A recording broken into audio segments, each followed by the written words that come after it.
ఏపీకి భారీగా రైల్వే నిధులు సాధించింది వైఎస్ఆర్సీపీ.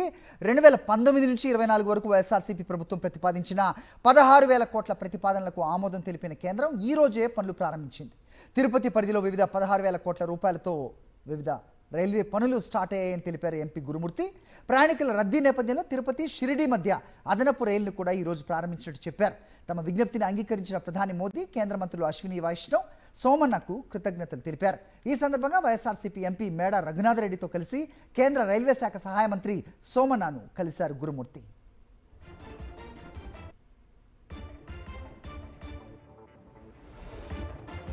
తిరుపతి షిరిడి ఇప్పటికే ప్రతి మంగళవారం ఒక స్పెషల్ ట్రైన్ ఉంది.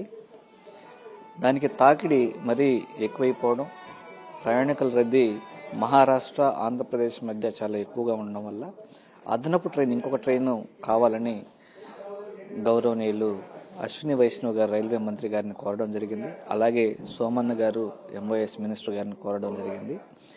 సో వాళ్ళు పెద్ద మనసుతో ఇమీడియట్గా శాంక్షన్ చేయడం జరిగింది. ఈరోజు ఉదయాన్నే 11 గంటలకి లాంచ్ చేయడం జరిగింది కూడా.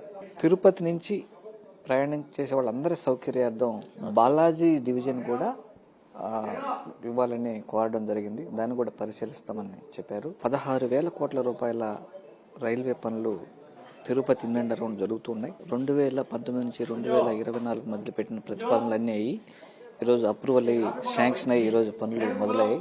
ప్రత్యేకంగా వైఎస్ జగన్మోహన్ రెడ్డి గారికి కృతజ్ఞత తెలియజేస్తూ, అలాగే ఇంత పెద్ద మనసుతో శాంక్షన్ చేసినటువంటి ప్రధానమంత్రి మోడీ గారికి, అశ్విని వైష్ణవ్ గారికి, అలాగే సోమన్న గారికి ప్రత్యేకంగా వైఎస్ఆర్ కాంగ్రెస్ పార్టీ నుంచి, అలాగే తిరుపతి ప్రజల తరపు నుంచి ధన్యవాదాలు తెలియజేస్తున్నాను.